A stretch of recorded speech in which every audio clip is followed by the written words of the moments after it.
आज चंपाषष्ठी महाराष्ट्राचे कुलदैवत मार्तंड श्री खंडेराया यात्रा जेजुरी गडावर मोठ्या दिमाखाने साजरा होत असून याचेच औचित्य साधून निफाड सुकेना येथे मल्हारी म्हाळसाकांत पंचकुंडात्मक महासोहळा संपन्न करण्यात आलाय।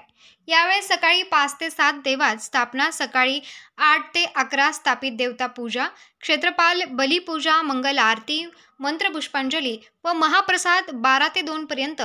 यावेळी प्रमुख अतिथी उपस्थिती बाबूराव महाराज जाधव यांच्या निवासस्थानी मोठ्या उत्साहात कोकणगाव रोड या ठिकाणी यज्ञ सोहळा चंपाषष्ठी निमित्त सर्व ग्रामस्थ आणि ग्रामपंचायतचे सरपंच आनंदराव भंडारे आणि ग्रामपंचायत सदस्य राजेंद्र देशमुख, विलास गडाख, राजेंद्र डोकळे, सर्व मान्यवर, सर्व आजूबाजूचे सर्व मान्यवर या ठिकाणी मोठ्या संख्येने उपस्थित होते। महाराष्ट्र 7/12 न्यूज साठी किशोर बस्ते प्रतिनिधी। आणि मला असं करोनाच्या काळामध्ये झालं, म्हटलं आम्ही सुद्धा करोनाच्या याच्यामध्ये गेलो, पण परमेश्वराने आमची भेट त्या ठिकाणी घडून आणली आणि प्रत्येक वेळेला गडावर गेल्यानंतर दर्शन त्या ठिकाणी मिळतं। खरोखर अत्यंत आनंददायी असा तो सोहळा असतो। गडावर गेल्यानंतर खंडेरायाचं मुख पाहिल्यानंतर, म्हाळसाबाईंचं रूप पाहिल्यानंतर आणि ते मुख पाहिल्यानंतर आपल्याला अत्यंत आनंद आपल्या जीवनामध्ये होतो आणि खरं शिवाचा अवतार येतो। आणि म्हणून शिवभक्त जे असतील ते सर्व शिवभक्त त्या ठिकाणी महाशिवरात्रीला असेल किंवा इतर वेळेला असेल तर गेल्या मनोभावाने जर त्या ठिकाणी आपण परमेश्वराला साकडं घातलं तर निश्चितपणे आपल्या जीवनामध्ये आनंदी आनंद त्या ठिकाणी प्राप्त होतो, असं माझा तरी स्वतःचा अनुभव आहे।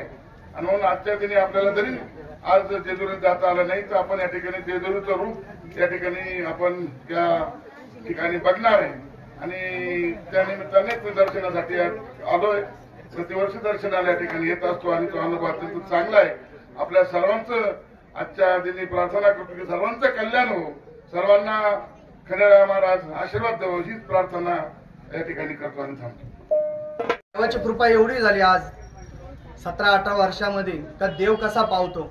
खऱ्या अर्थाने मला खंडोबारायाने असं भरभरून दिलं का मला मागं काय होतं आणि पुढं काय, म्हणजे गरिबीतून एवढा गेलो होतो का एक काळ म्हणजे शाळा शिकायला म्हणजे दुसऱ्याची पॅन्ट घालून शाळेमध्ये गेलेलो आहे। म्हणजे आई वडिलांनी ते कष्ट केले का 10 रुपये रोजाने कामाला गेले असतील, शिळा अन्न खाल्लं असेल, एवढी परिस्थिती वाईट असताना शाळा झाल्या नाही, शिक्षण झालं नाही। माझे मित्र कंपनी म्हणतात का तू जर शिकला असता तर लई पुढे गेला असता, पण देवाची खंडोबाची कृपा काहीतरी होती का शिक्षण नाही झालं, इथून माझ्या हातून काहीतरी कार्य करून घ्यायचं होतं आणि खऱ्या अर्थाने भाविकांची सेवा करण्याचं कार्य मला दिलं आणि देवाने खूप भरभरून दिलं। आणि मी तर एवढंच सांगतो का माझ्या गावकरी असतील, माझे भक्तजन असतील, खऱ्या अर्थाने माझ्याकडे सुद्धा यायची गरज नाहीये। तुम्ही जर खऱ्या अर्थाने खंडोबाची भक्ती केली आणि खंडोबाची पूजा केली तर तुम्हाला देव पावल्याशिवाय राहणार नाही। त्या भंडारामध्ये एवढी ताकद आहे। 11 वर्षापासून प्रतिवार्षिक सुरू असलेल्या पंचकुंडात्मक म्हाळसाकांत यागाच्या निमित्ताने आपण सर्वजण मल्हार भक्त या ठिकाणी आलात, त्याकरता प्रथमतः सर्वांचे ग्रामस्थांच्या वतीने, मल्हार भक्तांच्या वतीने आभार